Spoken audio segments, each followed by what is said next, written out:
Hi everyone, it's Patty Marie here with It's Natural. Welcome. We're going to be doing DIY homemade all natural hand sanitizer. Now I use this all the time and I have been I mix it up now and then. I have tons of different recipes. So what I'm going to do is I'm going to do a series, and this one will just have 2 different ways to do hand sanitizer, and then I'm going to put another video on some more ways, because there's like 4 or 5 different ways. I would say more than 4 or 5 different ways that I personally make my own hand sanitizer without rubbing alcohol, without hydrogen peroxide. Now granted, you can use those, but in the stores right now, I haven't looked. Today I went to Walmart, or did I go to Walmart? No, I went to Target. I did not check to see if they had those items there, but we are going to do some DIY homemade all natural hand sanitizer that I have seen ample in the stores right now. So let's get to it, shall we?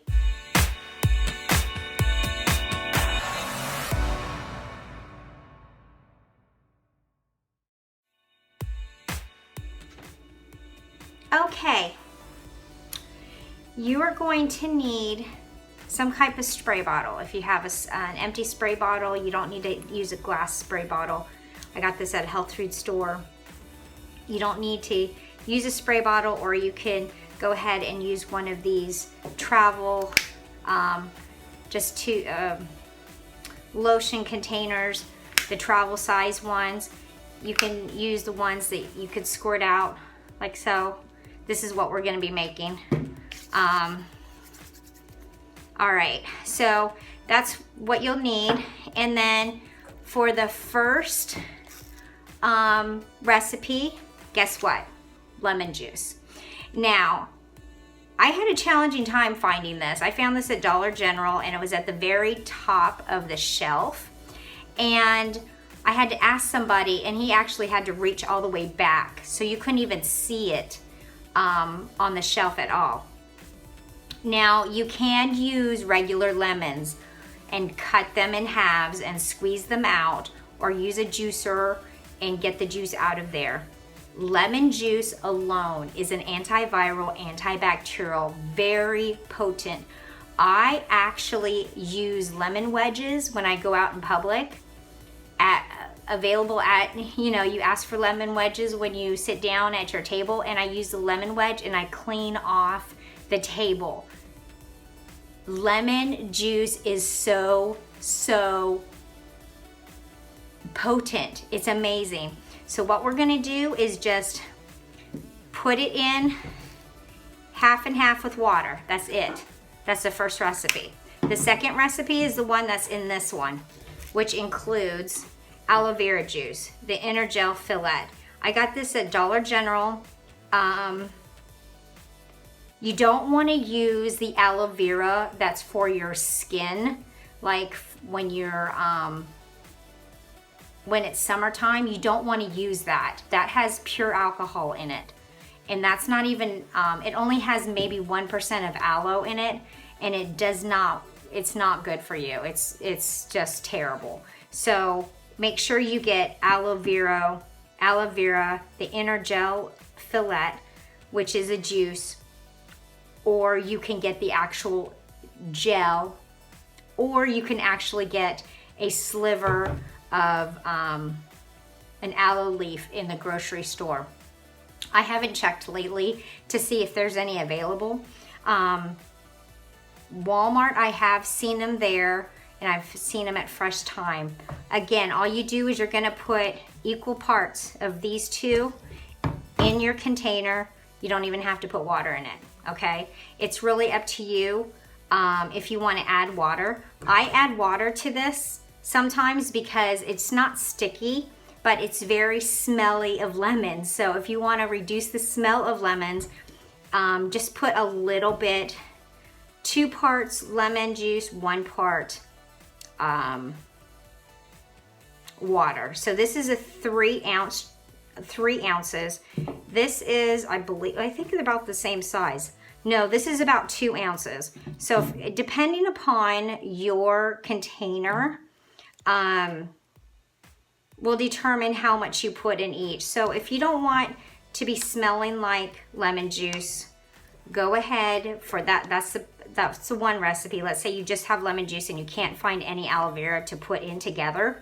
Now, these actually work independently also. So if you can't find any aloe vera, but you did find some lemons and you can squeeze some lemons, put them in a little container and you can use it. It's great.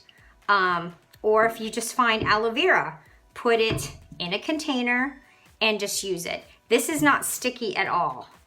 The reason why it's the color it is, this one's wild berry. They added blueberries, raspberries, strawberries, naturally flavoring to this. And I take 1 ounce of aloe vera every single day. And aloe vera juice is extremely, extremely good for you. So there you have it. Really, really simple. 2 all-natural hand sanitizers. And again, let's say that you've got lemon juice and you don't want to smell lemony. I would go ahead and, if this is 3 ounces, do 1 ounce water to 2 ounces of lemon juice, okay? If this is a 2 ounce container, put 1.5 ounces of lemon juice to 1/2 ounce of water. And if you want to use both of them, do equal parts. Both of these together just make it stronger. That's all it does. It makes it stronger. They're both antiviral, antifungal. Well, this one's antifungal also. Lemon juice is antiviral, antibacterial. Aloe vera is antifungal, antibacterial, antiviral. And there you have it. They don't leave your hands sticky at all. I have used this, I made this 2.5 weeks ago. And that's how much I've used. You don't need a lot. Not at all. And I just put, like you said, like you saw me before, I put that much in my hand, and I always scrub my nail beds. There's a lot of bacteria that goes into underneath their nails. So I always scrub my nails like so, and then I wash my hands. And I let it hand dry. Do not wipe them, just let them air dry, hand dry them, and that's it. I got some paint from painting earlier. And that's it. They're already dry. Do they smell? It smells like a hint of aloe. That's it. So this was 50/50 of these two. And make sure you watch my other DIY hand sanitizers. I have other recipes that I use also. And I will catch you in my next video. Make sure you watch the video after this. Bye for now.